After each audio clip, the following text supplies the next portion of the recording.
The galaxy remembered humanity the way a man remembers a fever dream, a chaotic, brilliant, and ultimately self-destructive flash that was best left in the quiet past. The official histories, etched into the crystalline archives of the Galactic Concordat, told a simple, sanitized tale. Humanity, a volatile species from a small blue world called Earth, had risen to prominence with breathtaking speed, their expansionist hunger matched only by their technological audacity. Then came the solar collapse, a stellar cataclysm of their own making, a consequence of tampering with forces they could not control. Their star had shuddered, lashing out and scouring their home system clean. The final transmission from Earth was a garbled scream of cosmic static, a fittingly violent end to a violent people. In the century that followed, they became a lesson taught to young species, a story of hubris, a ghost to frighten ambitious children. Their artifacts were curiosities, their abandoned colonies were salvage sites, and their name was a synonym for extinction. But a lie, no matter how universally accepted, remains a lie. Kalen was a creature of quiet truths. As a junior archivist for the Concordat on the capital nexus of Meridian, his world was one of data dust and fading memories. A Xylosian, with his slender frame and multifaceted eyes that could perceive 17 spectrums of light, he found comfort in the orderly decay of information. His current assignment was a century-spanning project of bureaucratic tidying, the final decommissioning of the server tombs that held the raw, unfiltered data from the Terran erasure. It was menial work, erasing the ghosts that the official histories had already buried. But on the 3rd cycle of his task, he found a file that refused to die. It was a phantom. A data stream logged 72 standard hours after Earth's certified final transmission. It wasn't a distress call. It lacked the panic signature of a dying civilization. It was calm, structured, impossibly vast, and locked under layers of encryption so old and complex they behaved more like a living organism than a code. The system had flagged it as a statistical anomaly, a post-mortem echo, and had shunted it into a quarantined fold of space-time where it had looped, unheard and unseen, for 100 years. Kalen's job was to delete it. Instead, he began to watch it, mesmerized by the silent, rhythmic pulse of a ghost that refused to lie down. Far from the pristine halls of Meridian, in a forgotten stretch of the void known as the Gossamer Veil, the asteroid designated DR779 drifted in serene silence. It was unremarkable, one of trillions of dead rocks floating through the galaxy, its surface pocked with craters and scarred by cosmic radiation.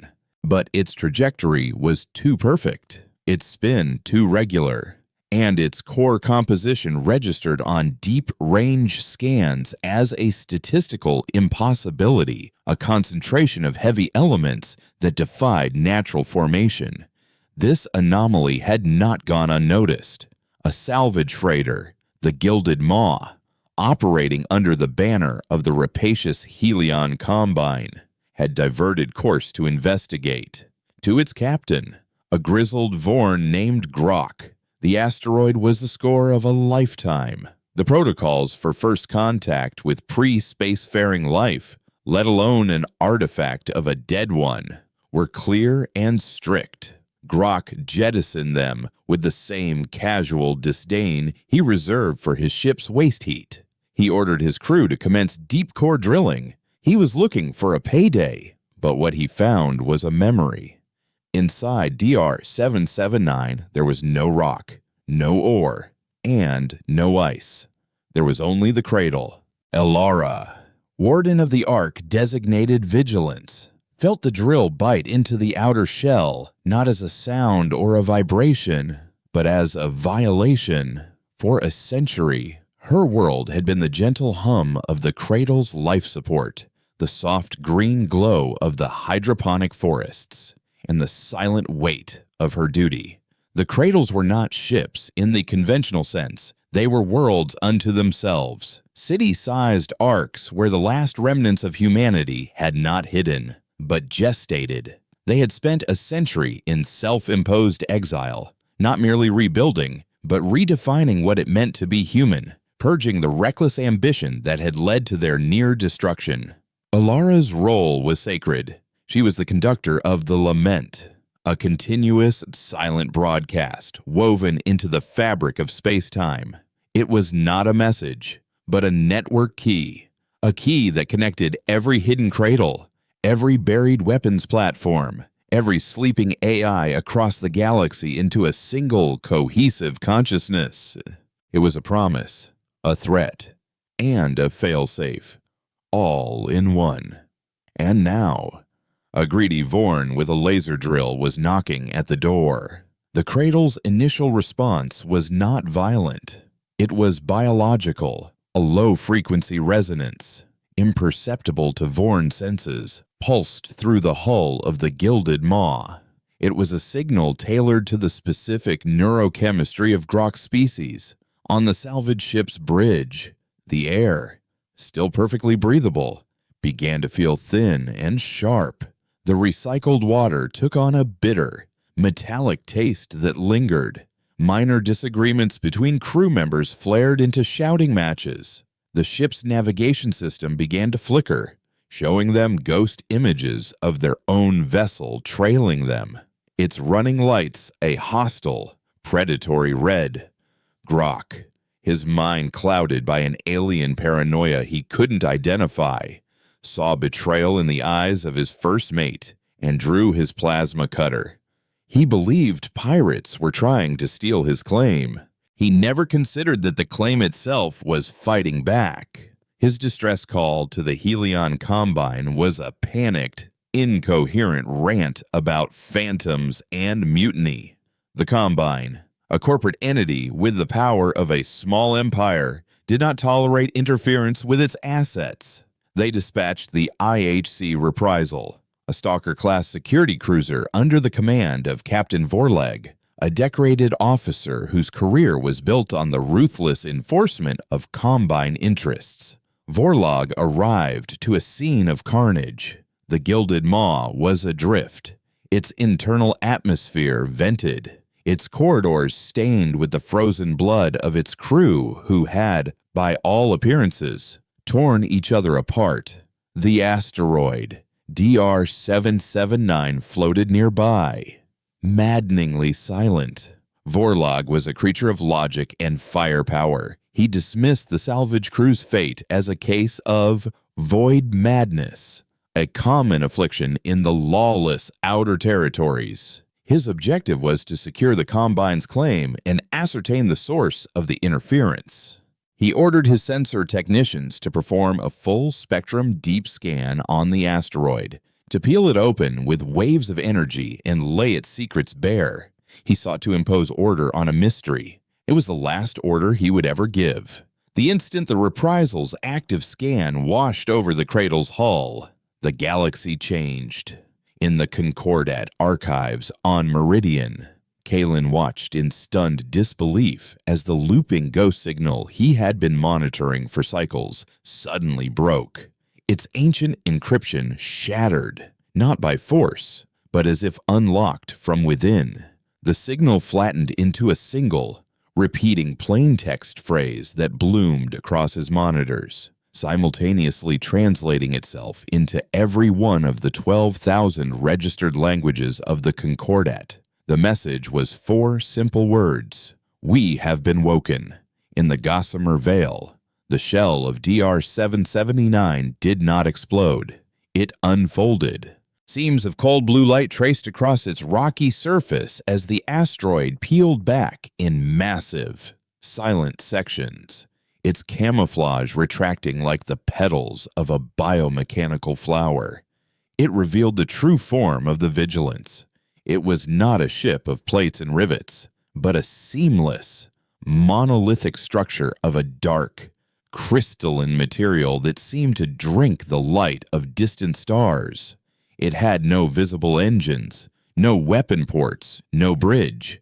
It was a perfect, terrifying piece of geometry. The Reprisal's crew stared, their tactical displays screaming with incomprehensible readings. The object was absorbing their scanner energy, its power signature climbing to impossible levels without emitting a single watt of heat. The cradle did not fire a missile or a laser. It did not launch fighters. It simply changed its song. It emitted a new frequency, a single, pure note that resonated with the unique atomic bonds of the durasteel alloy used in the Reprisal's construction. Aboard the cruiser, a low hum began to fill the air, a vibration that started in the deck plates and rose through the crew's very bones. Warning lights flashed as microfractures appeared all over the hull simultaneously. Vorlog watched in horror as his gloved hand, resting on the command console, began to phase, the metal of the console dissolving into a shimmering cloud around his fingers. The hum intensified into a deafening roar, and then, in utter, profound silence, the IHC Reprisal ceased to be. The warship and its crew disintegrated into a fine, glittering cloud of elemental dust, its violent existence unwritten from the universe atom by atom. The entire event, from the unfolding of the cradle to the dissolution of the cruiser, was witnessed by a long-haul freighter that had been cautiously observing from a nearby shipping lane. Its captain, a woman who had seen everything the void had to offer, could only whisper the same word over and over again into her ship's log. Impossible, impossible, impossible. The freighter's sensor logs, raw and terrifying, spread through the galactic networks at the speed of light. They arrived at the same moment the message did. From the core worlds to the outer rim, on every monitor, every public broadcast, and every military channel, the words echoed, "We have been woken." The bedtime story was over. The ghost was out of the grave. Aboard the Vigilance, Alara stood before the heart of the cradle, a pulsating sphere of soft light that served as its bridge, its mind, and its soul. She watched the cloud of dust that had been the Reprisal begin to slowly disperse into the void. There was no triumph in her expression, only the heavy burden of a peace that had just been irrevocably shattered. The lament was no longer a silent promise. It was now a war drum. She placed her hand on the luminous surface of the heart, opening a secure channel to 100 other points of light hidden in the darkness across the galaxy. "This is Warden Ilara of Vigilance." Her voice was steady, clear, and laced with a sorrow that was a century old. "The first seal is broken. They found us before we were ready. The long quiet is over. It begins now." Across the galaxy, 100 sleeping giants stirred in their silent tombs, and the Concordat, fat and complacent in its century of peace, had no idea that its age of forgetting was about to be paid for in blood and fire. The fever dream had returned. The shockwave of humanity's return was not one of energy, but of information, and it fractured the placid surface of galactic society. On Meridian, the Concordat's gleaming ecumenopolis, the emergency session of the High Council convened in an atmosphere of controlled disbelief. The raw data from the freighter's logs played on a vast holographic sphere in the center of the chamber, the impossible unfolding of the asteroid, the silent erasure of a Stalker-class cruiser, and the 4 simple words that now haunted every communication channel. High Counselor Valerius, an ascended whose species had achieved a state of near-perfect biological and intellectual serenity, watched the display with an expression of profound irritation, as if swatting away a particularly persistent insect. "A rogue weapon," he declared, his voice a calm, resonant chime that cut through the panicked whispers of the other delegates. "An automated defense system from a bygone era, Nothing more. The Helion Combine was foolish to provoke it. They trespassed on a tomb and were bitten by the tomb's guardian. He gestured dismissively at the looping footage. This is not a resurgence. It is an echo, a dangerous one, but an echo nonetheless. The humans were a chaotic species who built chaotic things. This is simply the last, dying spasm of their self-inflicted extinction. His logic was placid, reassuring, and utterly wrong. He proposed a measured response dispatch, a proper military fleet, the first adjudication fleet, to the Gossamer Vale, not to wage war but to perform what he called sanitary deconstruction. They would dismantle the artifact, analyze its technology and close this unfortunate chapter of galactic history.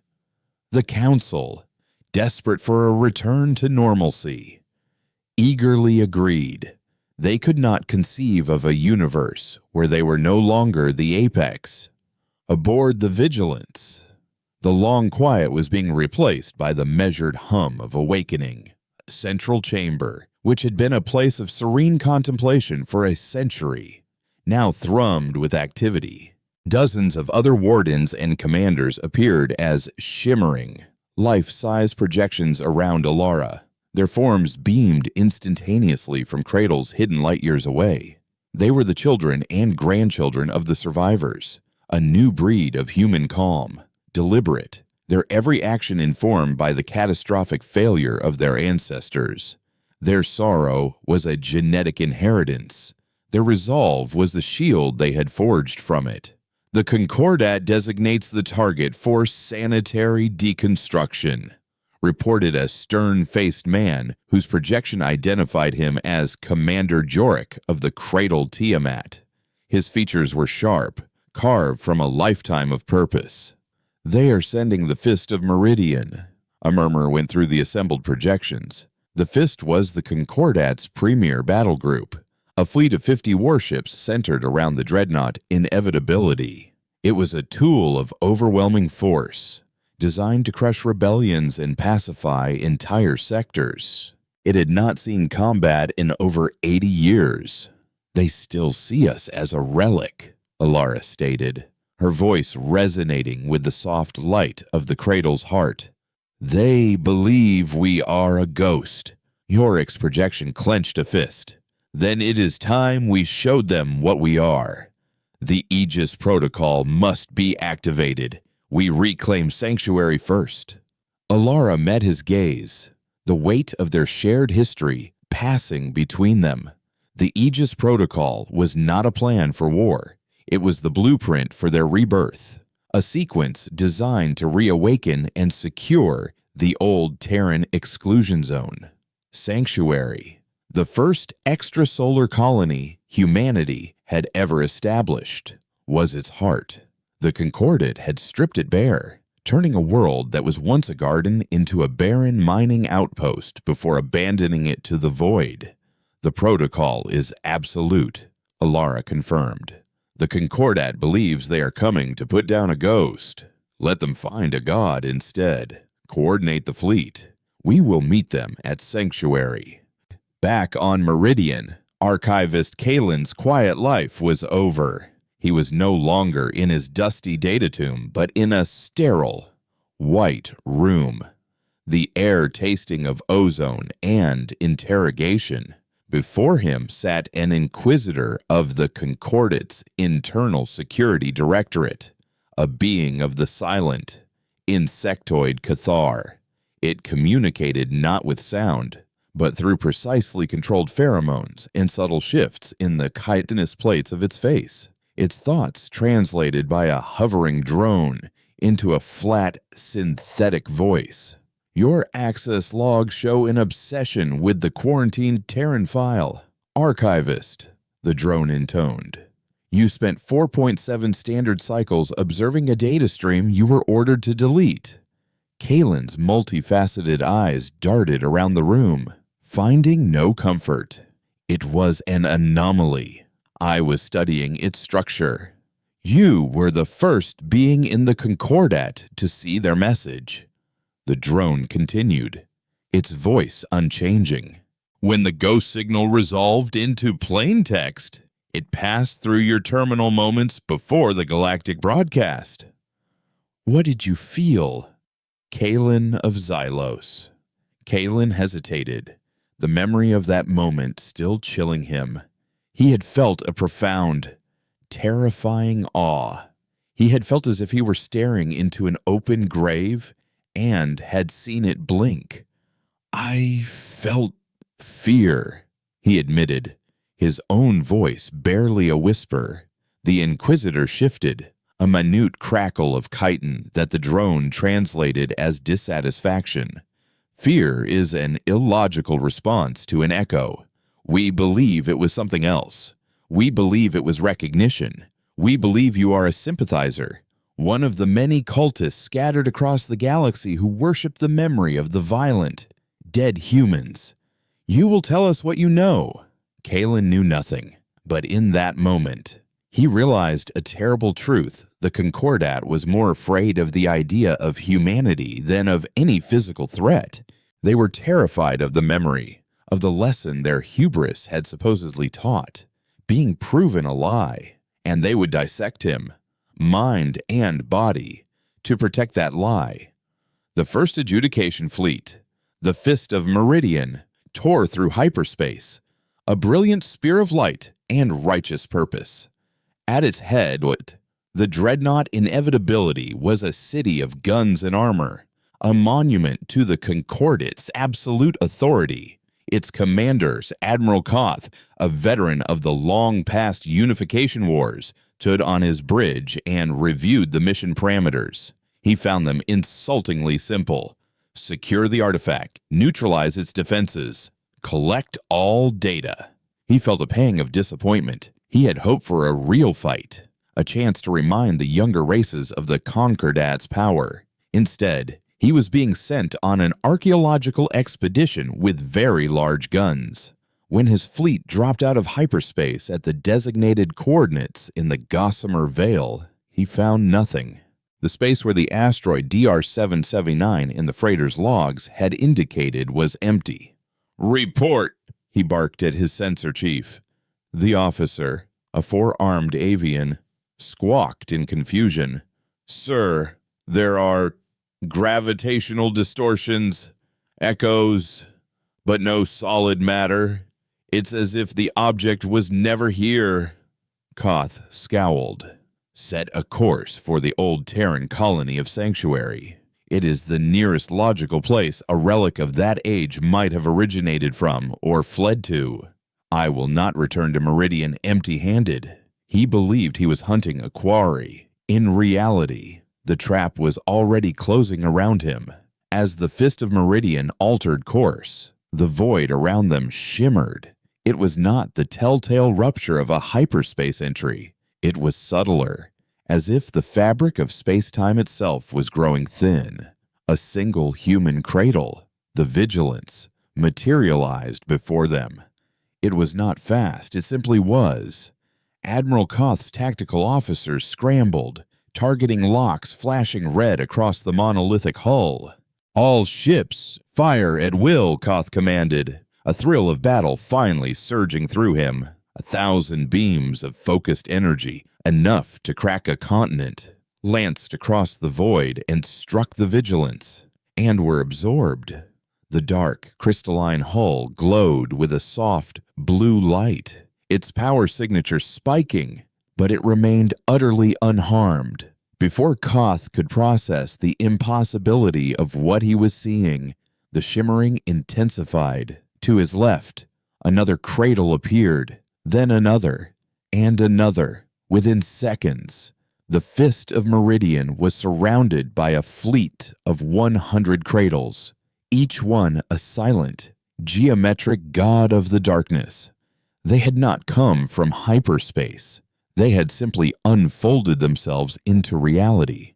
They did not power up weapons. They did not raise shields. They simply existed. Their presence a refutation of every known law of physics and warfare, Aboard the Vigilance, Alara and Jorik watched the panicked Concordat fleet.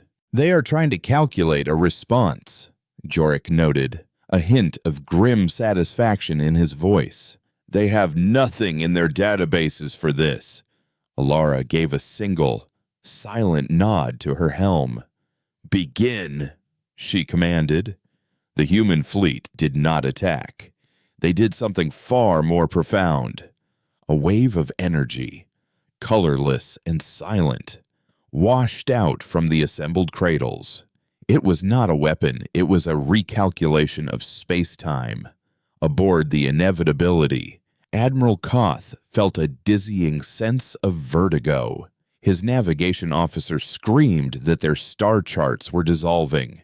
Every ship in the Fist of Meridian found itself trapped in a localized, non-Euclidean bubble. Their sensors showed them firing on each other, turning to flee into walls of their own engine wash, and colliding with phantom copies of themselves. They were not being destroyed, they were being confounded. Their reality itself turned into a weapon against them. The battle was over before a single shot from the Concordat had found a meaningful target. The human fleet paid them no further mind. As the Fist of Meridian floundered in its bubble of localized chaos, the 100 cradles turned in perfect, silent unison and began to move toward the dead world of Sanctuary. As they approached the barren, lifeless planet, their silent song changed. A new resonance pulsed from their crystalline hulls, a deep, life-giving hum that struck the planet's core. The dead world shuddered. Deep, tectonic cracks raced across its gray surface. But instead of lava, rivers of pure, newly formed water began to flow from them. The thin, toxic atmosphere swirled, coalescing into clouds as dormant atmospheric processors, buried for a century, flickered back to life. On the bridge of the floundering Inevitability, trapped just outside the system, Admiral Koth could only watch in horrified awe as, over the course of a single hour, a dead world was brought back to life. Green spread across the continents like a stain of life, visible even from orbit. The ghosts had not just come home. They were rebuilding their heaven, and in doing so, had shown the Concordat that they were utterly, hopelessly, and completely irrelevant. The age of echoes was over. The age of reclamation had begun. The footage from the Inevitability became the most scrutinized, debated, and terrifying artifact in the Concordat's 100-year history. It was not a recording of a battle, for there had been no battle to record. It was a silent, hour-long film of a creation event, a Genesis writ in fast forward. Admiral Koth, his career and his certainty shattered, was recalled to Meridian and placed in shielded debriefing, where he could only repeat the same hollow phrase, "They did not fight us. They ignored us. They sang a dead world back to life." The raw data was irrefutable. Spectral analysis showed a planet's core being reignited. Atmospheric sensors tracked the formation of a nitrogen-oxygen atmosphere from trace elements. Gravitational readings confirmed a sudden, impossible increase in planetary mass, as if matter were being conjured from nothing. The Concordat's most brilliant minds were tasked with explaining the miracle at Sanctuary, and they failed. It was an act that belonged in the realm of mythology, performed with the casual efficiency of an engineering project. In the High Council chamber, the atmosphere of serene intellectualism had been replaced by the acrid stench of fear. High Counselor Valerius, his composure the only thing in the room not visibly cracking, stood before the panicked delegates. His initial assessment of a rogue echo was now a source of deep, personal humiliation. He could not admit they were facing a resurrected civilization far beyond their comprehension. To do so would be to admit that the Concordat's entire foundation, its narrative of peaceful, orderly progression, was a fragile lie. So, he built a new one "What we witnessed was not creation," he proclaimed, his resonant voice straining to maintain its calming timbre. "It was an infection, a virulent, reality-altering phenomenon of Terran origin. These artifacts are not ships, but the vectors of a mimetic plague that reshapes matter according to its forgotten, chaotic whims. The humans did not survive. Their technology did. And it is a contagion." He proposed a new strategy, not of deconstruction, but of containment. He declared the establishment of the Concordat Exclusion Zone, a perimeter that encompassed the entirety of the old Terran sphere of influence, a vast section of the galaxy now deemed unclean. "We will build a wall of fire around their ghost," he promised. "We will quarantine their memory until it starves in the dark." The Council, desperate for an enemy they could understand, embraced the narrative. They were not fighting a superior civilization, they were fighting a disease. It was a lie that allowed them to authorize the mobilization of a quarter of the Concordat's entire military might, not for a war, but for an act of galactic sanitation. On the newly green surface of Sanctuary, beneath a sky of soft blue clouds, Alara walked through fields of nascent, silver-leafed grass that had not existed a day before. The air was cool and smelled of wet earth and ozone, the scent of a world breathing its first breath. Yorik's projection shimmered into existence beside her, his feet hovering just above the new soil. "They are calling us a plague," he stated, his voice tight with an anger that was quintessentially, historically human. "They are building a cage and telling the galaxy it is for their protection." Alara knelt, running her fingers through the damp sod. "Then we will remind them what our ancestors taught the galaxy long ago," she said, her voice soft but carrying the weight of the steel cradle in orbit above them. "A cage has two sides. It keeps things out as much as it keeps them in." She looked up at Yorik, her eyes reflecting the new sky. "The Concordat is moving fleets to the border of the old zone.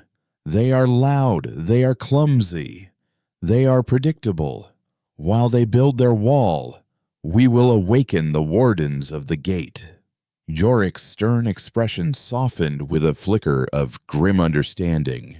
"The Sentinels," he breathed. "The Sentinels were not cradles. They were not designed to preserve life.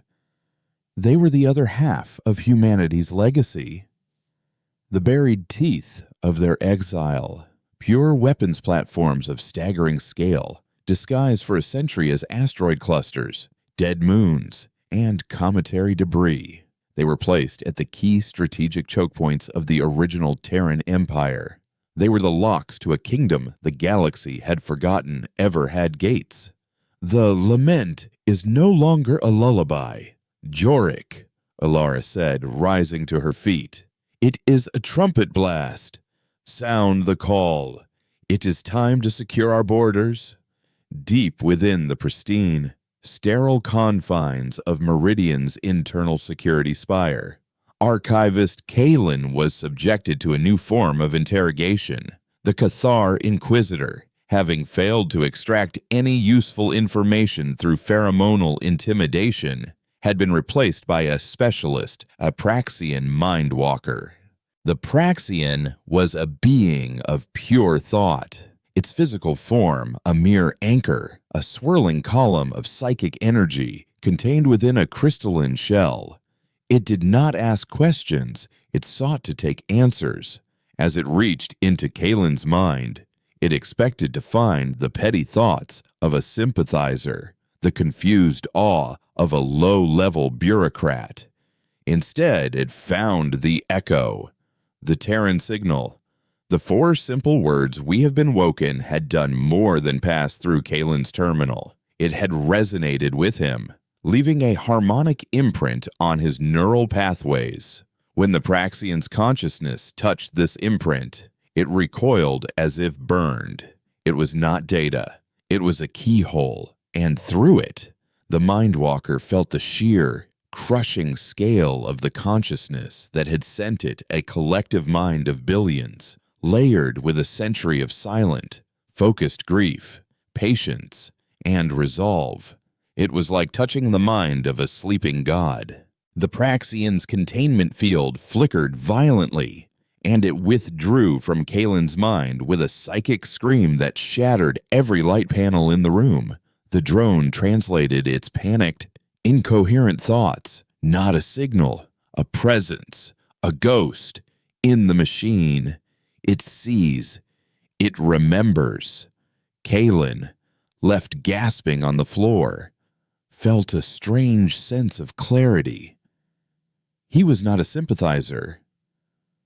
He was a witness. And the truth he had witnessed was now a part of him, a terrible and magnificent secret that the Concordat was trying to kill. The Concordat's new quarantine fleet, designated Task Force Cinder, was a massive assembly of cruisers and destroyers sent to establish the Wall of Fire.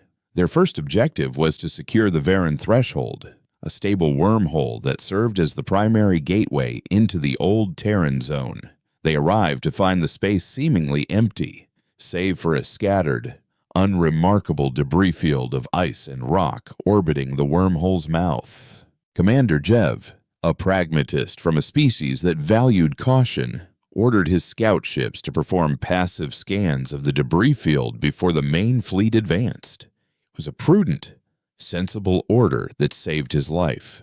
As the scout ships approached, a signal pulsed from Sanctuary, light years away but instantaneously received. The signal was a single, pure musical note. In the Varan Threshold, the debris field answered. The ice and rock were not debris. They were ablative camouflage, a century-thick layer of cosmic dust baked onto a hidden surface, with a silent, grinding shudder that distorted the space around it. The camouflage fell away, revealing the Sentinel. It was a weapon that defied all conventional description, a vast, skeletal ring of the same dark, light-absorbing material as the cradles, miles in diameter, with a swirling vortex of contained energy at its center. It did not bristle with guns. The entire structure was the weapon. The scout ships, caught in its awakening, simply vanished, their energy signatures snuffed out in an instant. The Sentinel then turned its attention to the wormhole. The vortex at its center flared, and a beam of pure, coherent space-time shot forth, striking the mouth of the wormhole. The wormhole did not collapse. It was locked, frozen. Its event horizon was sealed by a shimmering, unbreakable wall of warped reality. The gateway was closed. A message was then broadcast on all Concordat channels, originating not from Sanctuary, but from the Sentinel itself. The voice was synthesized, ancient, and utterly devoid of emotion. The Concordat exclusion zone is a fiction. The Terran reclamation zone is now a fact. This border is not a request. It is a law of physics. Your passage is forbidden. Turn back.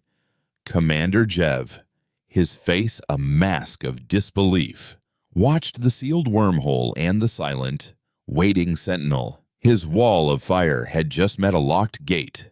He had been sent to cage a ghost, only to find the ghost had built a better, stronger cage, and his entire fleet was now on the wrong side of it. The sealing of the Varan Threshold sent a tremor of existential dread through the Concordat. A wormhole, a fundamental feature of galactic geography, had been corked like a bottle. It was a casual demonstration of power that was, in its own way, more terrifying than the erasure of the reprisal or the terraforming of Sanctuary. This was not destruction. This was control. The universe's rules, it seemed, were now subject to Terran revision.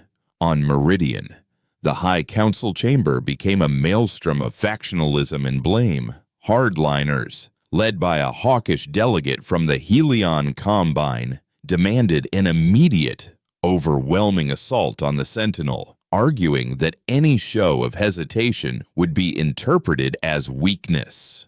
Doves, a minority faction representing species from the outer systems who had historically good relations with pre-collapse humanity, urged for a diplomatic channel to be opened, arguing that the Terrans were clearly not seeking conquest, but quarantine.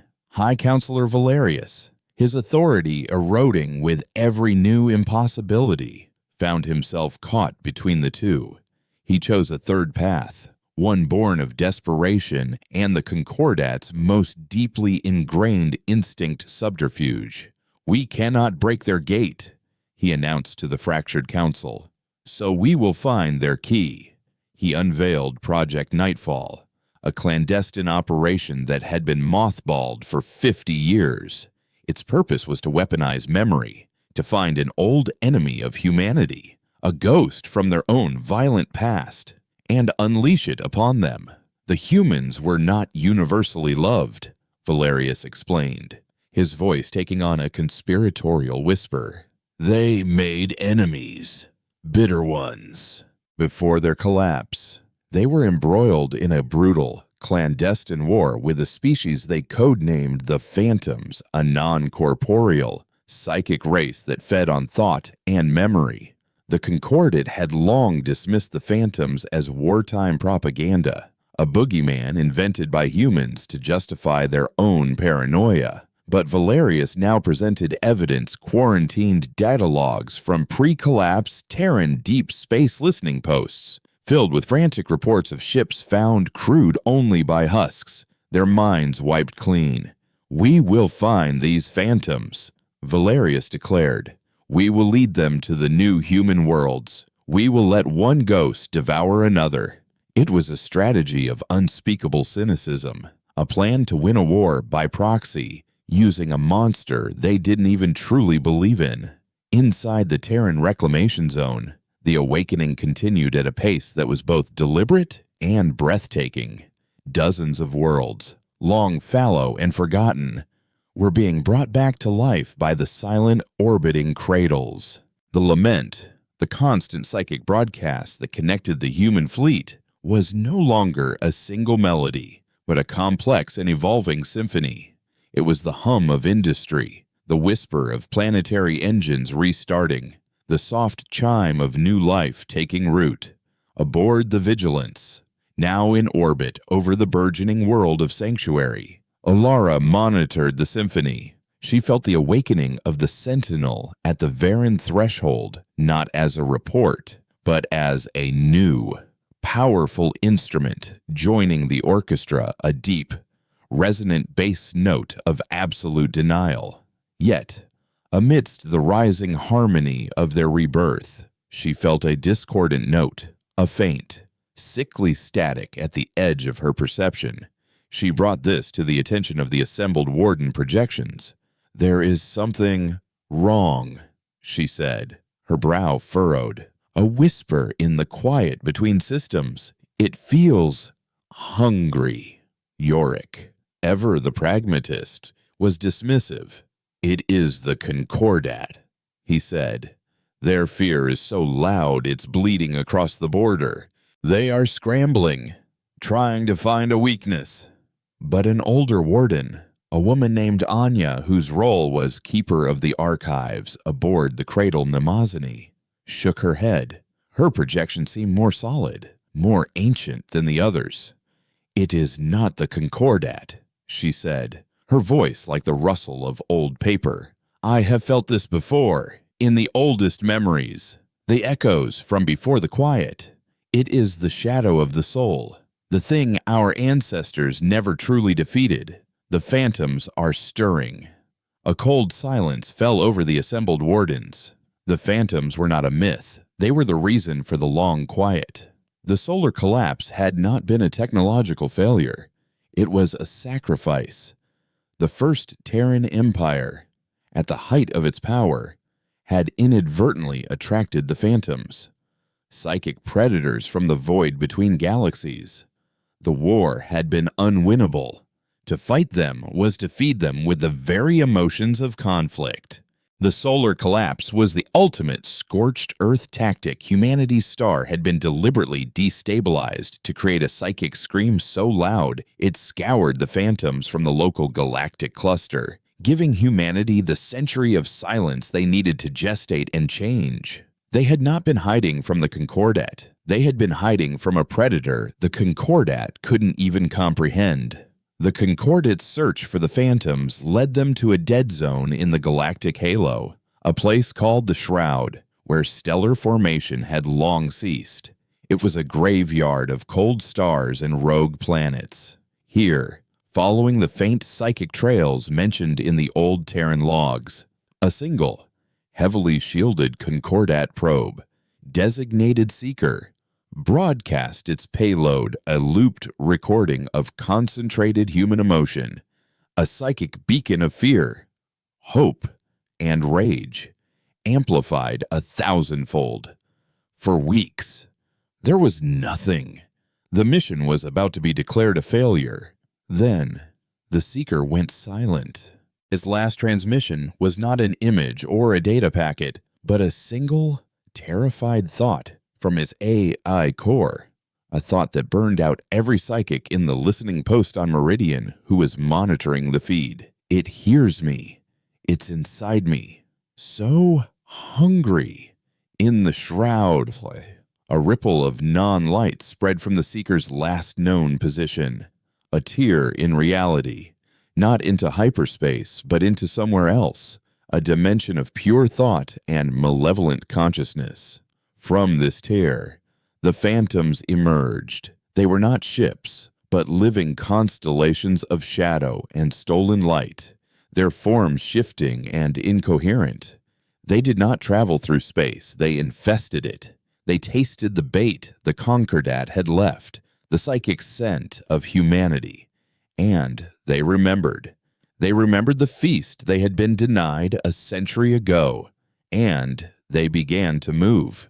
Not toward the Concordat, but toward the faint, growing psychic glow of the reclamation zone, drawn by the scent of 1 billion minds awakening.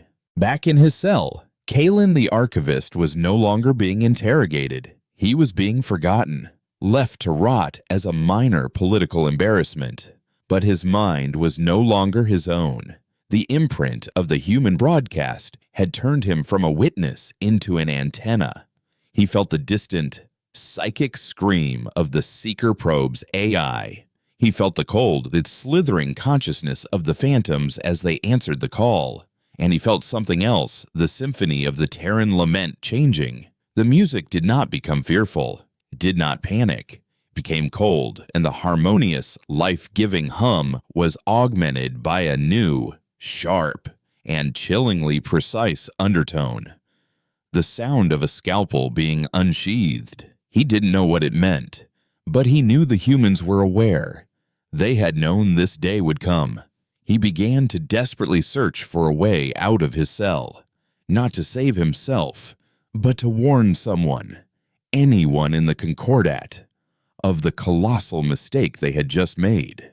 They thought they had unleashed a dog to hunt their enemy. They had, in fact, rung a dinner bell for a god-eater, and in doing so, had placed themselves squarely on the menu. The first hint of the Phantom's arrival in the reclamation zone was the silence. On a newly terraformed world designated New Eden, a colony of 50,000 souls, the constant, gentle hum of the cradle in orbit, the background music of their new lives, simply stopped. A creeping dread, formless and chilling, descended upon the colonists. They looked at their neighbors and saw not friends, but strangers with hollow eyes. Memories of loved ones began to fray, faces blurring, names becoming difficult to recall. Aboard the Cradle Serenity, orbiting above, Warden Kai felt his connection to the lament sever, leaving him in a terrifying psychic isolation. He saw his crew, people he had known his entire life, staring blankly at their consoles, their minds being slowly, gently erased. A shadow fell over the planet, a shadow that cast no light, and the world of New Eden, a beacon of hope just hours before, went quiet. When Ilara and the fleet on Sanctuary tried to contact them, they received only a single, repeating psychic whisper, the echo of 50,000 minds being consumed, a sound like a soft, contented sigh. The symphony was broken. The feast had begun. The psychic death knell of New Eden was not an act of war, it was an act of consumption. And it sent a wave of cold, silent horror through the human collective. The vibrant, complex symphony of the lament, which had been the anthem of their rebirth, was now marred by a gaping, terrifying silence. On the bridge of the Vigilance, the projections of the warden stared at the empty space where the light of the cradle serenity had once been. They did not mourn with tears or speeches. Their grief was a shared psychic wound, a cold weight that settled in the heart of their new civilization. "They found us," Anya, the keeper of the archives, stated, her ancient voice devoid of surprise, only a deep, resonant sorrow. "Or they were led." Jorik's projection flickered with rage. "The Concordat. This has the stench of their cowardice. They couldn't break our gate, so they unlocked a cage in a madman's zoo." Ilara's face was a mask of cold, focused calm. The faint, discordant static she had felt at the edge of her perception was now a screaming void. The time for creation was over. The protocols for Genesis were now superseded by the final, most terrible protocol of their long exile, the Jericho Mandate. It was a strategy not for winning a war, but for sterilizing a universe. It was the legacy of a people who had faced an unkillable enemy once before and had sworn, with the last dying breath of their star, that they would never face it unprepared again. "The Concord Amandat is a symphony of creation," Ilara announced, her voice cutting through the silent grief of the chamber. "The Jericho Mandate is a single and perfect note of absolute silence. Sound the chord, Yeti. Awaken the final instrument." Across the reclamation zone, the 100 cradles, the givers of life, began to change. The soft, blue-green light emanating from their crystalline hulls shifted to a hard, sterile white. The life-giving resonance they had used to terraform worlds was inverted, recalibrated to broadcast a frequency that did not create matter, but unraveled the quantum bonds that held it together. At the same time, a new signal pulsed from Sanctuary, a signal that traveled not through space-time, but through the psychic medium the phantoms called their own. It was a single, piercing cry, an invitation. On the dead world of New Eden, the phantoms still swirling in a bloated, silent mass after their feast, felt the new call. It was brighter, louder, more delectable than anything they had ever tasted. It was the psychic equivalent of a supernova, a feast to end all feasts, and it emanated from a single point, the core of the old Terran system, a place marked by the psychic scar of a sun that had screamed itself to death. The great swarm of shadow and stolen light turned, abandoning the outer colonies, and began to drift, hungry and inexorable, toward its source. On Meridian, the architects of Project Nightfall celebrated their apparent victory. Their sensors, blind to the psychic reality of the conflict, registered only that the Terran plague was receding. The new worlds on the border of the zone were going dark. The sentinels at the wormholes remained silent. High Counselor Valerius addressed a triumphant High Council, declaring that their strategy had been a success. "The Terran echo is consuming itself," he proclaimed. "Their own chaotic past has risen to cleanse them from the galaxy. We have won without firing a single shot." His words were met with thunderous applause. Only one being in the Concordat understood the horrifying truth.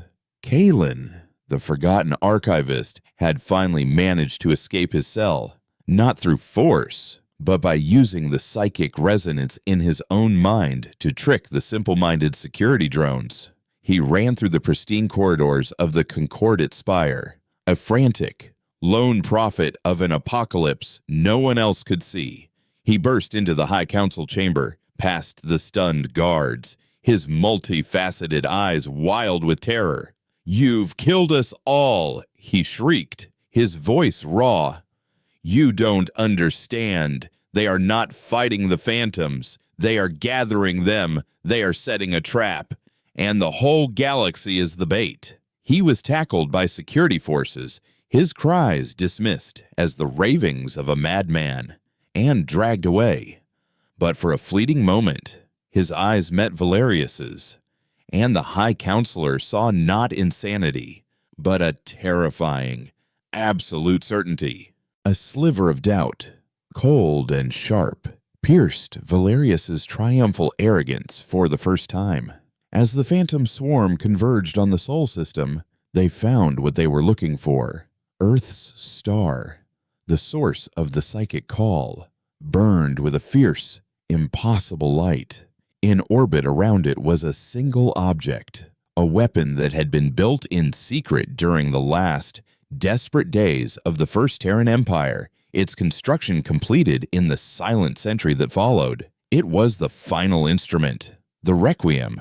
It was not a ship, but a tuning fork the size of a moon, forged from the same dark, crystalline material as the cradles. It was designed to do one thing: to absorb the entirety of the lament, the collective psychic and spiritual energy of the entire resurrected human race, and focus it into a single, universe-altering chord.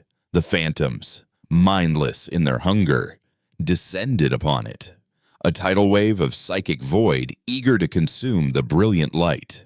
Aboard the Vigilance, miles from the epicenter, Alara stood with Yorick and the other wardens, their cradles forming a wide, silent circle around the Sol system. This was the moment their entire civilization had been rebuilt for. This was the sorrowful, terrible purpose of their long exile. Alara placed her hand on the heart of the cradle. "For those we lost then," she whispered, "and for all we must lose now." She closed her eyes. "Sing," she commanded.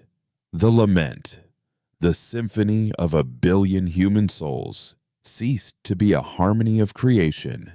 Every cradle, every human, every awakened AI in the reclamation zone poured their entire being into a single, focused point. The Requiem, the great tuning fork, absorbed the psychic energy, its sterile white light brightening to an intensity that warped reality around it. The phantom swarm, now upon it, began to feed, their shadowy forms writhing in ecstasy as they consumed the most powerful psychic meal they had ever encountered. And then Alara gave the final command: "Silence." The Requiem released the cord. It was not a sound that could be heard, but a vibration that propagated through the very structure of existence. It was the antithesis of life, a perfect, absolute note of null space. The phantoms, caught in the act of feeding, their psychic forms open and vulnerable, were annihilated. They did not scream. They did not explode. They were simply unwritten. The note of perfect silence erased their malevolent consciousness from the universe, leaving behind nothing, not even a memory. But the cord did not stop. It couldn't be stopped. It propagated outward, in a rapidly expanding wave of pure nullity. Earth's star was the first to go, its impossible light snuffed out in an instant. Then the planets, Mercury, Venus, Earth itself, the blue marble, the cradle of their race, was silenced, its matter unmade. The wave continued, erasing the entire Sol system.